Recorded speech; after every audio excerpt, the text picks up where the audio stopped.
శ్రీరామనవమి ఉత్సవాలకు భద్రాద్రి ముస్తాబవుతుంది. రేపు రాములూరి కళ్యాణం, 18న పట్టాభిషేక వేడుకలు ఘనంగా నిర్వహించనున్నారు. ఎన్నికల కోడ్తో ఉత్సవాలకు కేవలం గవర్నర్ మాత్రమే హాజరు కానున్నారు. స్వామివారి కళ్యాణ మహోత్సవానికి ఏర్పాట్లు ముమ్మరం చేశారు ఆలయ అధికారులు. నవమి ఏర్పాట్లకు సంబంధించిన మరిన్ని విషయాలు ఖదీర్ అందిస్తారు. రేపు జరగబోయే సీతారాముల కళ్యాణ మహోత్సవానికి భద్రాచలం ముస్తాబవుతుంది. ఇప్పటికే అధికారులు అన్ని రకాల ఏర్పాట్లను పూర్తి చేయడం జరిగింది. స్థానికంగా వచ్చే భక్తులు ఎవరు కూడా అసౌకర్యానికి గురి కాకుండా అధికారులు అన్ని రకాల ఏర్పాట్లను పూర్తి చేస్తున్నారు. అయితే గత 10 రోజుల నుంచి అన్ని రకాల ఏర్పాట్లను పూర్తి చేయడం కోసం వివిధ ప్రాంతాల నుంచి అధికారులను కూడా ఇక్కడికి ప్రత్యేక విధుల్లోకి తీసుకోవడం జరిగింది. ప్రస్తుతం జిల్లా కలెక్టర్ ప్రియాంకాల, అదేవిధంగా భద్రతా పరంగా ఎస్పీ రోహిత్ రాజ్ ఇక్కడ అన్ని రకాల అవాంఛనీయ సంఘటనలు జరగకుండా కూడా ఇక్కడ చూస్తున్న పరిస్థితి. మొత్తంగా భద్రాచలంలో సీతారాముల కళ్యాణానికి దివ్యక్షేత్రం మొత్తం ముస్తాబవుతుంది. అయితే 17న జరిగే శ్రీరామనవమి కోసం వివిధ ప్రభుత్వ శాఖల ఆధ్వర్యంలో 3 కోట్ల వ్యయంతో ఏర్పాట్లు చేస్తున్నారు. రామాలయం ప్రాంగణాన్ని సర్వాంగ సుందరంగా తీర్చిదిద్దుతున్నారు. అయితే సీతారాముల కళ్యాణం జరిగే మిథిలా కళ్యాణ మంటపాన్ని సర్వాంగ సుందరంగా తీర్చిదిద్దుతున్నారు. అయితే స్వామివారి కళ్యాణాన్ని తిలకించేందుకు దేశ నలుమూలల నుంచి వచ్చే ఉన్నతాధికారులు, ప్రజాప్రతినిధుల కోసం ప్రత్యేక సెక్టార్లను కూడా ఏర్పాటు చేశారు. అయితే ఎన్నికల కోడ్ ఉండడంతో ఈసారి స్వామివారి కళ్యాణం పట్టాభిషేకానికి రాష్ట్ర స్థాయి అధికారులు, గవర్నర్ హాజరయ్యే అవకాశాలు ఉన్నాయి. అయితే ప్రస్తుతం లోక కళ్యాణార్థం ప్రసిద్ధ పుణ్యక్షేత్రమైన భద్రాచలంలో శ్రీరామ దివ్యక్షేత్రంలో జరిగే సీతారాముల కళ్యాణానికి భద్రాద్రి ముస్తాబవటంతో పాటు అధికారులు ఇక్కడ ఎటువంటి అసౌకర్యానికి గురి కాకుండా ప్రత్యేక ఏర్పాట్లను చేస్తున్న పరిస్థితి ఉంది. అయితే భద్రాద్రి కొత్తగూడెం జిల్లా కలెక్టర్ ప్రియాంకాల, అదేవిధంగా ఐటీడీఏ పీఓ ప్రతీక్ జైన్, దేవస్థాన ఈవో రమాదేవి, గ్రామ పంచాయతీ అధికారులు, ఆర్డబ్ల్యూఎస్, ఆర్ఎండ్బి వివిధ శాఖల ఆధ్వర్యంలో ఏర్పాట్లు ముమ్మరంగా సాగుతూ ఉన్నాయి. అయితే దేవాదాయ శాఖ నుంచి 2.88 కోట్లు, గ్రామ పంచాయతీ నుంచి 26 లక్షలు, ఆర్ఎండ్బి, ఆర్డబ్ల్యూఎస్ వివిధ ప్రభుత్వ శాఖల అధికారులు సుమారు 3 కోట్లకు పైగా నిధులతో చేపట్టి ఆ ఏర్పాట్లు పూర్తి కావచ్చాయి. అయితే స్వామివారి కళ్యాణానికి మరో ఒక్కరోజే గడువు ఉండటంతో యుద్ధ ప్రాతిపదికన ఏర్పాట్లు పూర్తి చేసేందుకు అధికార యంత్రాంగం అంతా ఏర్పాట్లలో తల మునకలయ్యి ఉన్నారు. అయితే రాములవారి కళ్యాణానికి దేశ నలుమూలల నుంచి 1,00,000 మందికి పైగా భక్తులు వస్తారనే అంచనాతో జిల్లా అధికార యంత్రాంగం ఏర్పాట్లు చేస్తూ ఉంది. అయితే భక్తులకు ఎటువంటి అసౌకర్యాలు ఉండకుండా అయితే ఇక్కడ చూసుకుంటున్న పరిస్థితి ఉంది. మొత్తంగా విద్యుత్ అలంకరణలతో రామాలయ ప్రాంగణం అంతా శోభాయమానంగా వెలుగొందుతుంది. అయితే సీతారాముల కళ్యాణం జరిగే మిథిలా కళ్యాణ మండపాన్ని తుది మెరుగులు దిద్దుతున్నారు. అయితే ఇప్పుడు విజువల్స్లో కూడా చూడొచ్చు మనం.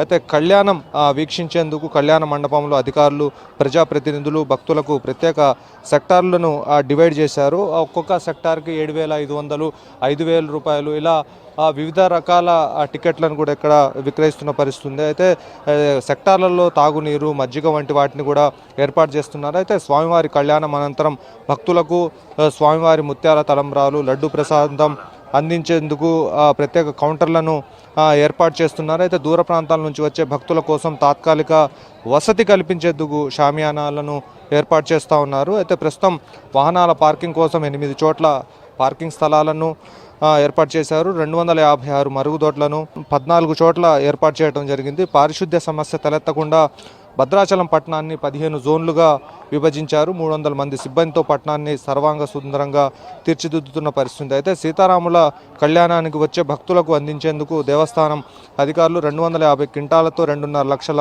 ముత్యాల తలంబ్రాల ప్యాకెట్లను కూడా సిద్ధం చేస్తున్నట్లు ఈవో తెలుపుతా ఉన్నారు. అయితే స్వామివారి కళ్యాణ క్రతువు పూర్తయిన వెంటనే దేవస్థానం అధికారులు ఏర్పాటు చేసిన ప్రత్యేక కౌంటర్ల ద్వారా వీటిని భక్తులకు అందించేందుకు ఏర్పాట్లు చేస్తున్నారు. తలంబ్రాల ప్యాకింగ్ సంబంధించిన ప్రక్రియ ఇప్పటికే కొనసాగుతూ ఉంది. దీని ద్వారా ఇదే కాకుండా ఈసారి ప్రత్యేకించి ముత్యాలతో కూడిన తలంబ్రాలకు ఈసారి కార్గో, పోస్టల్ శాఖల ద్వారా పంపిణీ చేసేందుకు కూడా అధికారులు ఏర్పాటు చేశారు. అయితే ఇప్పటికే రాములవారి తలంబ్రాలు కలిపే ప్రక్రియ ప్రారంభం కావడంతో కళ్యాణానికి వచ్చే ప్రతి భక్తునికి తలంబ్రాలు ప్యాకెట్లు అందించేందుకు దేవస్థానం ఆధ్వర్యంలో ఏర్పాట్లు జరుగుతూ ఉన్నాయి. అయితే గోదావరి బ్రిడ్జి ప్రారంభమైంది. దాంతో రాకపోకలకు ఆటంకం కలగకుండా అయిందన్నట్టు తెలుస్తూ ఉంది. దీనికి సంబంధించి సీతారాముల కళ్యాణానికి దేశ నలుమూలల నుంచి వచ్చే విఐపీలు, వివిఐపీల కోసం అధికారులు భారీ పోలీస్ బందోబస్తు చేపట్టేందుకు సన్నాహాలు చేస్తున్నారు. అయితే స్వామివారి కళ్యాణానికి దేశవ్యాప్తంగా వివిధ రాష్ట్రాల నుంచి మంత్రులు, ఎంపీలు, కేంద్ర రాష్ట్ర స్థాయి ఉన్నతాధికారులు వస్తారని చెప్పేసి అనుకున్నారు. కానీ ఎలక్షన్ కోడ్ ఉన్న నేపథ్యంలో వాళ్ళు వస్తారా రారా అనేది కూడా తెలియాల్సి ఉంది. అయితే జిల్లా సరిహద్దునున్న ఛత్తీస్గఢ్ రాష్ట్రంలో మావోయిస్టుల కార్యకలాపాలు చురుగ్గా సాగుతున్న నేపథ్యంలో 2000 మంది పోలీసు బందోబస్తు కూడా ఇక్కడ జరుగుతున్న పరిస్థితి ఉంది. అయితే ఈసారి ముఖ్యమంత్రి ముత్యాల తలంబ్రాలతో వస్తారని చెప్పేసి భావించారు, కానీ ఎన్నికల కోడ్ ఉన్న నేపథ్యంలో ఇప్పుడు రారు అన్నట్టుగా తెలుస్తూ ఉంది. ఒకవేళ ఎవరైనా స్థానికంగా వచ్చిన మంత్రులు వచ్చినా కానీ వాళ్ళు ఒక భక్తుడిగా మాత్రమే ఇక్కడికి వచ్చే అవకాశం కనిపిస్తూ ఉంది. ఎవరైతే ప్రభుత్వ అధికారులుగా ఉన్నారో వాళ్ళు మాత్రమే ఇక్కడ ముత్యాల తలంబ్రాలతో కానివ్వండి, అటు పట్టాభిషేకానికి రాష్ట్ర గవర్నర్ వచ్చే అవకాశాలు ఉన్నాయని చెప్పేసి అధికారులు తెలుపుతున్న పరిస్థితి కనిపిస్తూ ఉంది. రేపు మహోత్సవం జరగటం కోసం మరికొద్ది గంటలే ఉన్న నేపథ్యంలో ఇప్పటికే అధికారులు సర్వం సిద్ధం చేశారు. ఇది మొత్తంగా భద్రాచలంలో ఉన్న పరిస్థితి. వీడియో జర్నలిస్ట్ హర్షత్తో కదీర్, V6 న్యూస్, భద్రాచలం.